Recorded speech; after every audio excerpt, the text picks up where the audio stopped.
Time now for this week's guest. And this week's guest is Jonathan Bailey, who stars in Fellow Travellers, which you may remember we reviewed when it first aired a couple of months back. Now, he's in town to promote the show in advance of award season, which tackled homosexuality under McCarthyism. Now, Boydie spoke to him about the show and, yes, the infamous toe-sucking scene.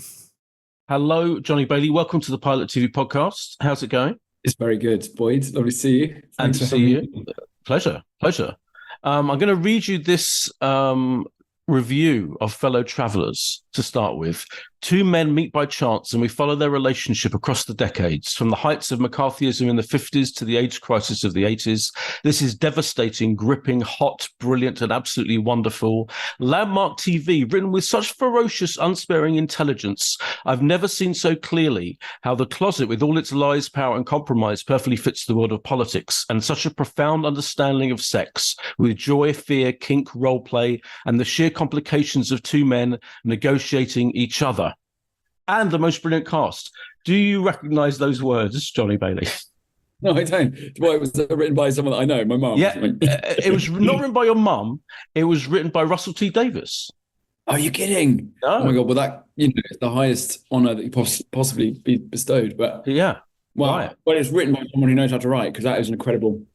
Yeah, and who wrote Queer as Folk, etc. Which I feel is like perhaps the start of the whole TV drama dealing with gay men kind of saga. Yeah, I think so. I said recently, I was like, "There's no Fellow Travellers without Queer as Folk," and I suppose it's unsurprising that it's quite easy to join the dots of all these impactful queer series, especially the ones that are respected and given these prestige TV budgets, which is what made jumping into Fellow Travellers just a sort of no-brainer. And obviously Russell T Davies, there's so much to be thankful to him for, just purely on the basis of the fact that he allowed us to even sort of dream that it might, these things might be possible, these stories would be told in that way, and to not shy away from the intimacy of it. So yeah, I'm determined for him, and I wonder if he's met Ron Nicewana, who wrote Fellow Travellers, but I do think they're brilliant minds. Yeah, absolutely. That he wrote that on Instagram. That was an Instagram post when the show came out.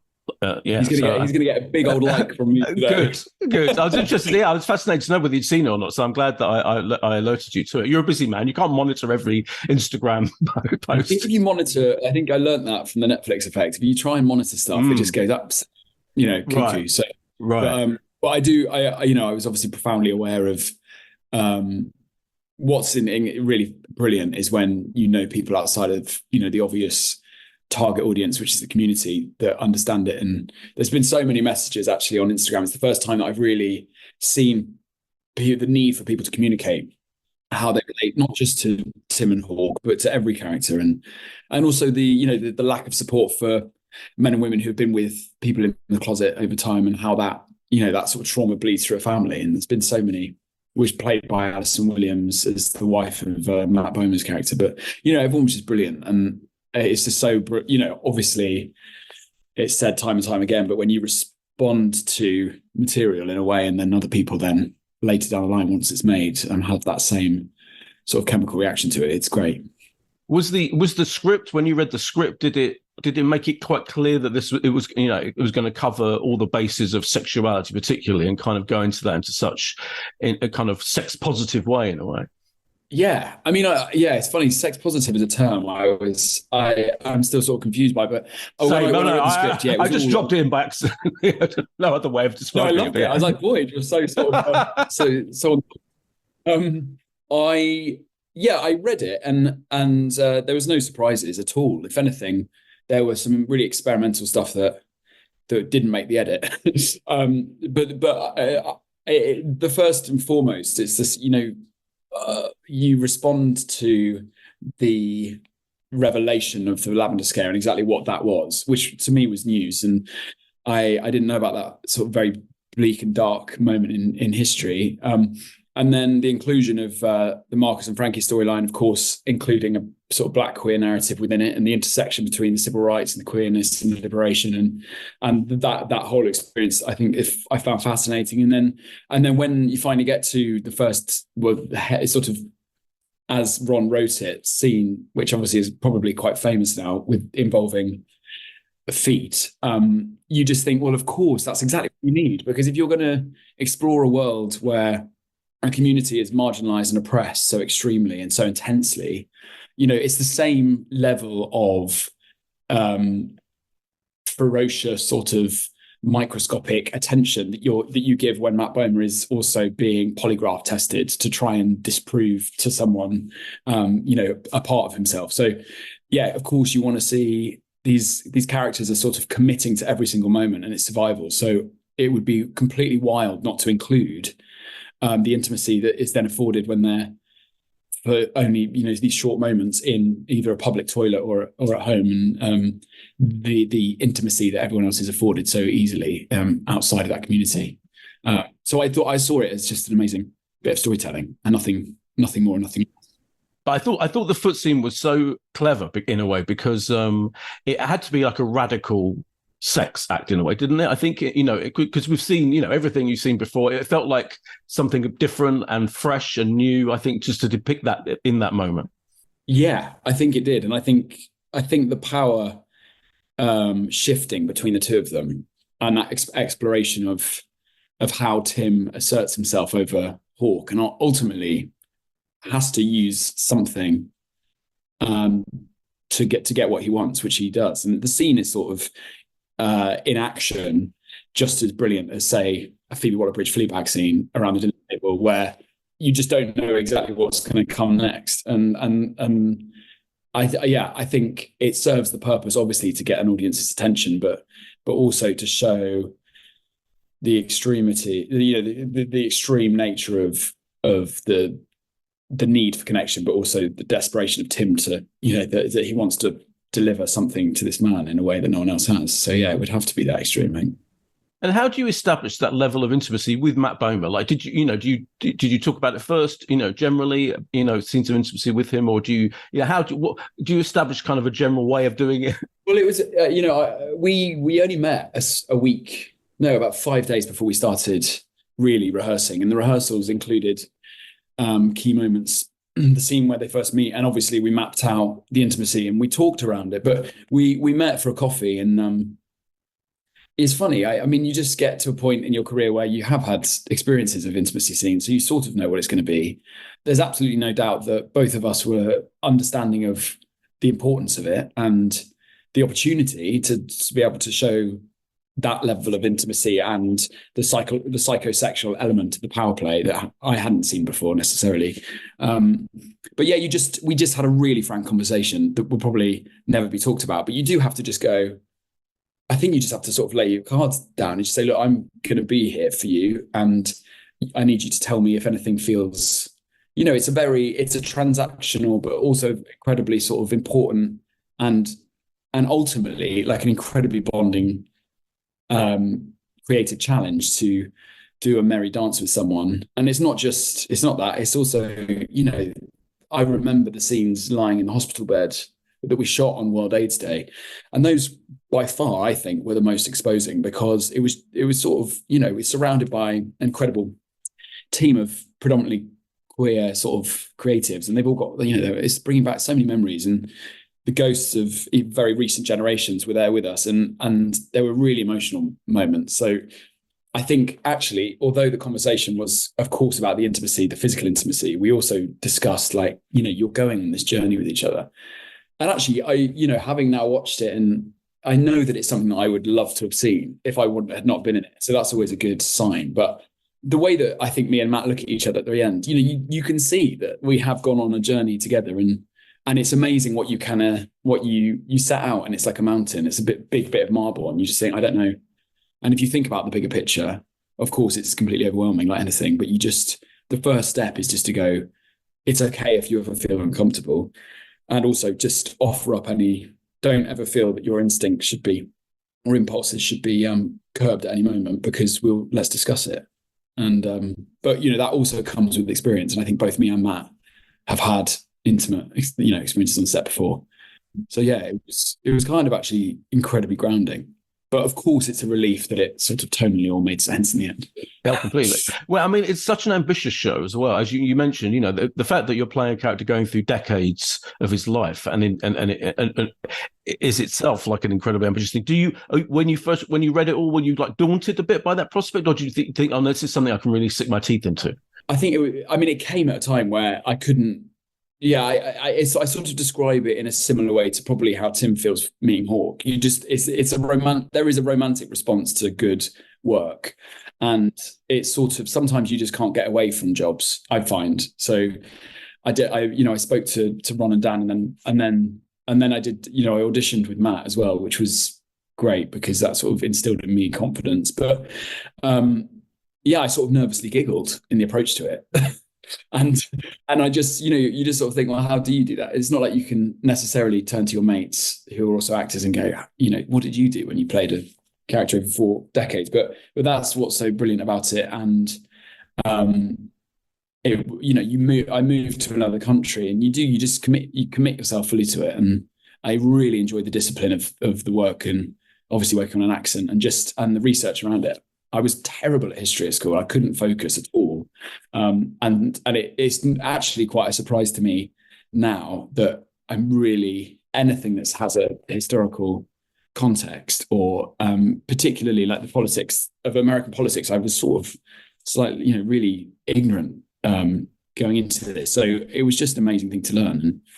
And there's so many people that obviously have lived that experience. And I do, the beautiful thing I think about the series is that final shot where you zoom out and you realize Tim and Hawke are just one of tens of thousands of, amazing, predominantly men. So you just with the weight on your shoulder of that, but it's actually quite grounding. And so you sort of nervously giggle, but you just crack on. And of course you're surrounded by people who know what's going on, and Ron had researched it meticulously. So yeah, it was, it will never not be, I think, ultimate highlight for me. Yeah, I'm sure. Yeah, it feels like such an extraordinary role to get. I mean, do you wake up in nightmares going, "What if I hadn't have got it?" Missed out on this extraordinary. Yeah. Well, it was funny because also with Tim, I don't know, there's so many twists and turns with that character, and it's amazing. It's brilliant to see how he turns up, because you just don't really know, especially when it starts skipping through decades at the end. But it's weird. There's sometimes there's sort of it doesn't seem like there's a world in which I wouldn't have played that part. But, of course, if I'd have seen someone else play it, I think it's the sort of part that because of the fact that it's so robust and elevated and sort of superbly acquitted, the series, I think anyone who would have played those parts, it would have felt like no one else would have played. It's just, there's such, a very strong sort of visual style to it as well. Yeah, well, I was going to ask about that, because when you're in the middle of it, it's got such a strong stylish quality to it. It's a real, the peak TV is the kind of cliche word for it, but this is an absolute example of that, isn't it? It feels like it's got the kind of investment to make the production design and everything work beautifully. When you're in the middle of filming that, do you have that certainty that, this is something proper, I'm involved in? Yeah, I mean, for me, it's obviously I've not worked in North America before, and we did camera tests, and you can see almost immediately, what the cinematographers and the operators are doing, and it allows obviously to suspend your sort of disbelief or concerns going into it. But all the best stuff that I find it feels incredibly intimate, despite the fact that it's creating these beautiful images. And two of the directors were British, one of whom, James Kent, I've worked with before. And Destiny, it was just brilliant. And it was almost like you had 4 different auteur experiences with them. And they're different, and Uta, who directed the last 2 episodes as a cinematographer before she became a director. So, you were very aware of, particularly with the intimacy and how intelligently that was handled, because it was all about framing, really, and how much so I sort of felt like I learned a lot about just listening to the visual language, and so I think that's what allowed me to understand exactly what, how brilliant and beautiful it was going to look by the way that they were talking. And it was, all brilliant TV is like nerds, you're just nerds in a room. Yeah. It's way, and that's completely. It has to be. Yeah, of course. Talking of not so much nerds, but Bridgerton is on its way back soon. Is the pressure slightly less on you this time because your character isn't the focus of the whole of season 3? Yeah, totally. And also, yeah, the pressure or the baton even has been handed over, and it's going to be, it's going to be brilliant. And now, blissfully married with Kate Sharma and Simone Ashley, it's a fun thing to be able to go back and support. And so it's a very different experience, but it's even better for it, I think. It's also a sex positive show, isn't it? I'm going to use that phrase again. Totally. My gosh. No, I think I'm beginning to understand what it means. Yeah.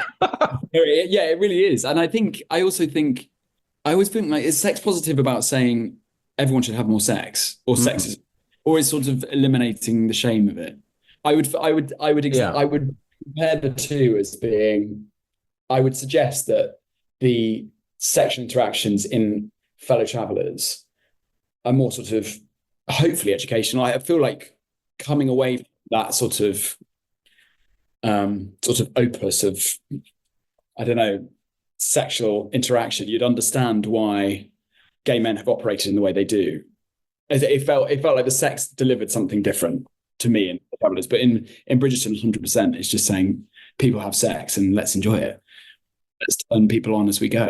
Yeah, let's celebrate it. Yeah, I feel like it's celebratory of that. Yeah, for sure. Yeah, Shonda Rhimes is like a complete phenomenon. I went to they had a event last week where she was there. It was great to see her, and she's just in London, in London. Yeah. I'm sure you're invited. You're busy. I'm sure you're busy. No. Savages. It was just to see her kind of there. Such a impressive, powerful figure. I just think it's fantastic that she gets to do this stuff. Really gets to kind of make these huge, big, lavish shows. Just the way that she sees the world and feels injustice is evident in the way that she approaches these stories. I think I saw her at the Human Rights Campaign, and she accepted an award at the end of last year, and Matt Bowman was also brilliant. Matt Bowman was also accepting an award, but it was just an amazing moment where you go, God, Matt Bowman's winning an award, Shonda Rhimes is here, Golda, our Queen Charlotte, was presenting the award to her, and just listening to how even now Shonda is constantly reevaluating her